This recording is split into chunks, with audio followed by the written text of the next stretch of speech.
Jeg vil starte med at lave aktiv-passiv på knæet, for at finde ud af, om der er smerte i en kontraktil eller en non-kontraktil struktur.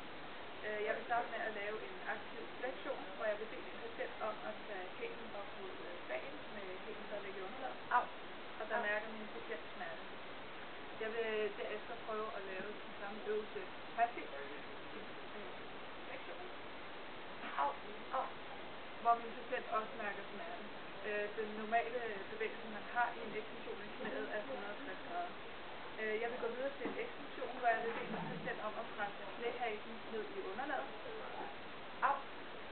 Og hvor patienten også mærker smerte. Jeg vil gøre det samme passivt. Hvor min patient også mærker smerte. Den normale bevægelse i knæet ved en ekstension er 5 grader. Derefter vil jeg lave en lateral og medial rotation. Så vil jeg bede dig om at lægge foden ud af mod vej. En lateral rotation. Så mærker min patient også smerte. Derefter en medial rotation. Hvor min patient også mærker smerte. Jeg prøver at gøre det samme passivt.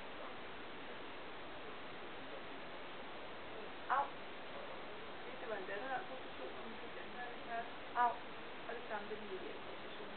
Det normale bevægemønster ved en indad rotation er 15 grader, og udad rotationen eller den laterale rotation er 45 grader. Ud fra det vil jeg kunne konkludere, at min patient har ondt i en non-kontraktil struktur, da der er smerte i alle bevægeretninger.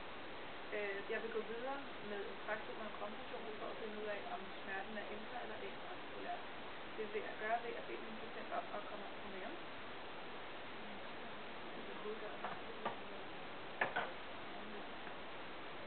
Og jeg fortsætter med det højre ben. Det første jeg vil gøre, det er at få knæet i loose back position, hvilket er en flexion på mellem 25 og 40 grader.